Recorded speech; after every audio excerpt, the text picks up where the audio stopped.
Hello, my name's Trish Banks, and today in Art as a Resource for Wellness, we're going to be looking at boundaries.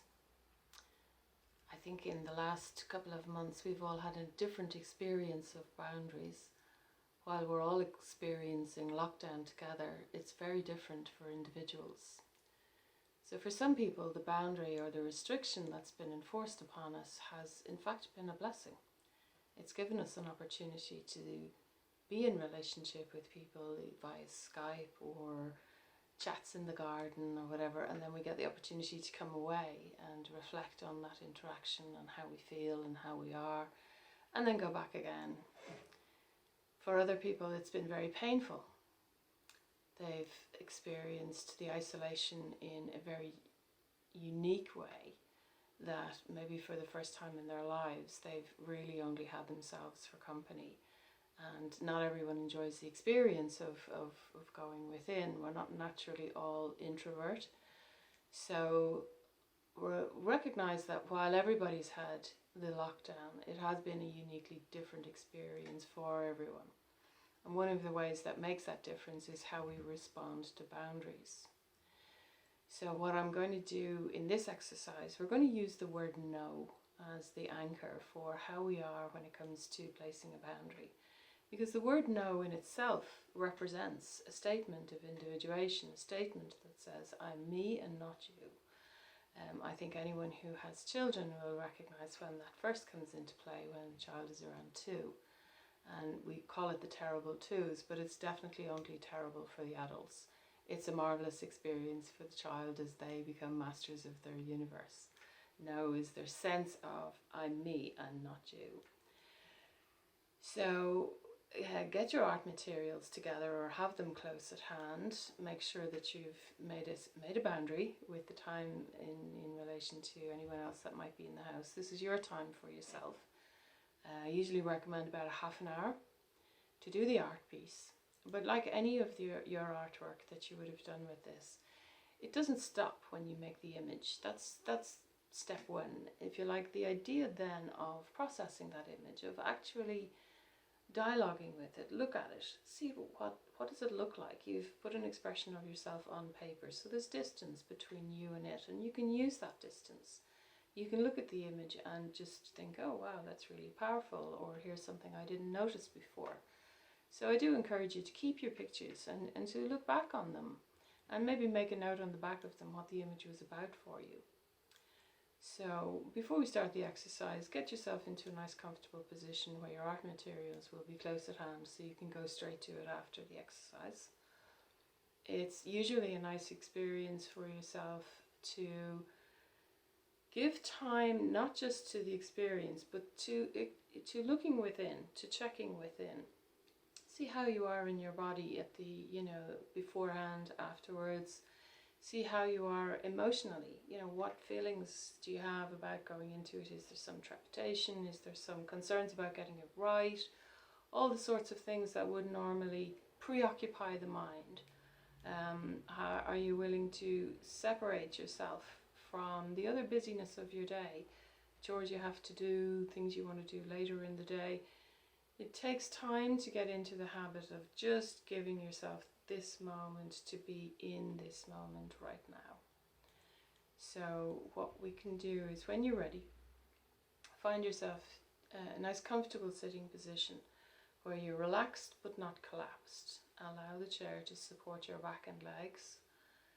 If you're sitting, put 2 feet on the floor. If you're sitting on the floor, really notice where you connect with the floor. And I feel that feeling of support from either the chair or the floor that's holding you in the world. And allow your breath to just naturally deepen. And bringing the attention to the breath. You can either close the eyes or just lower the gaze so that you're not distracted by what you see. Sometimes it's easier to go within and to check within when the eyes are closed. So bringing your attention to the breath, just allow it to soften. Allow the back to become long, the belly to relax forward,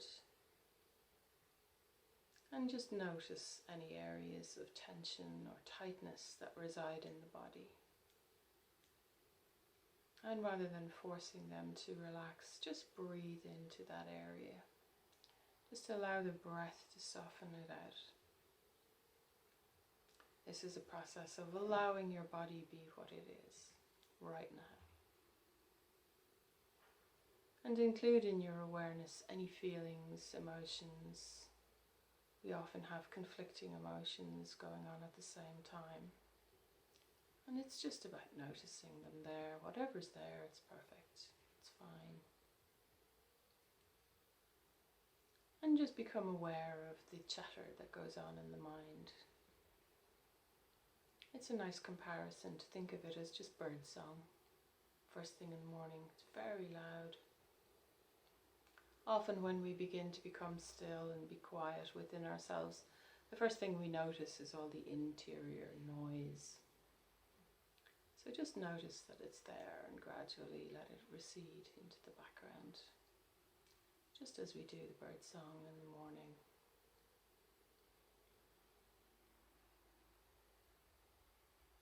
And allow the breath to just deepen naturally.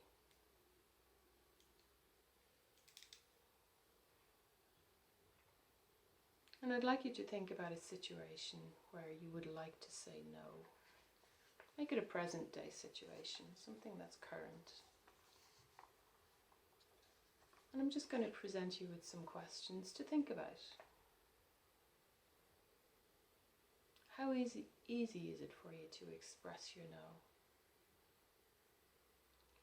Do you often find yourself wishing that you had said no at times where you didn't? And how does that make you feel?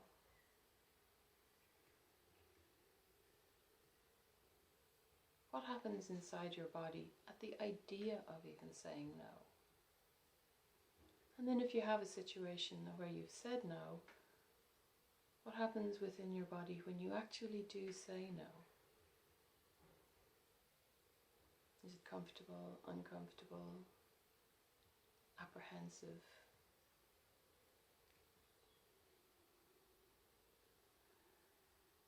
When it comes to saying no, do you become fearful about what the other person will think? Are you afraid you'll upset them? Are you angry with them for making you have to say no?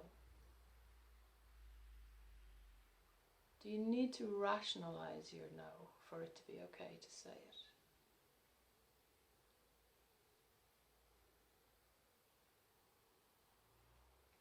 Do you find yourself spending a lot of time on that rationalization, giving yourself all the reasons why it's okay to say no, why you should say no, why you have to say no? Is that part of the process for you?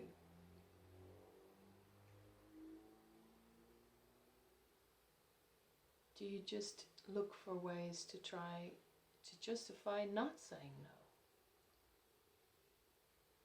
Is your usual response to it, I can't say no because?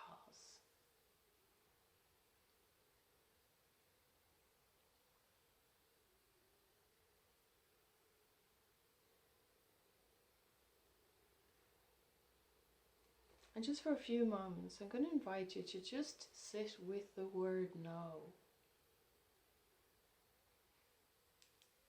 What does that mean for you?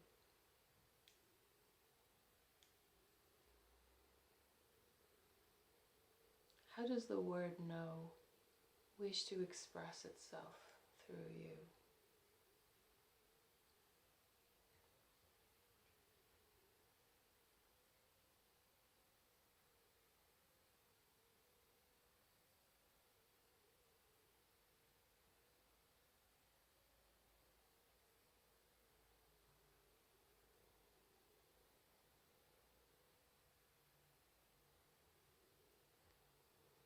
And in your own time, go to your drawing materials, your art materials, clay, whatever way you want to express yourself creatively, and make an image that corresponds to that feeling, that expression of the word no. And if you want to pause the video here, do.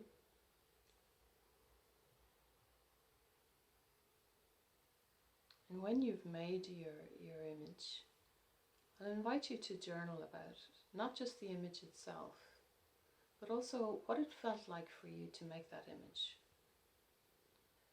And when you've done that, maybe take a step back and then look at the image again and see if there's anything in the image that maybe you've missed, that you haven't seen yet. And I'd invite you to allow yourself to be surprised at this point. This is often where the real transformation can take place. This is where the opportunity for your unconscious self to show you something that maybe you hadn't noticed. It could be that your image is really powerful and very strong, but you may hold a story that says you're not good with the no, or vice versa. So I'd invite you to just play with your image, dialogue with it, chat with it, keep it close. Allow yourself to recognize its response, your response to it, as well as its response to you. Sometimes these images can become talisman, that we have it somewhere, we see it, to remind us of that feeling of positive or something that we want to work with continuously. Okay, I hope you enjoy the experience, and we'll chat again soon. Thank you for listening.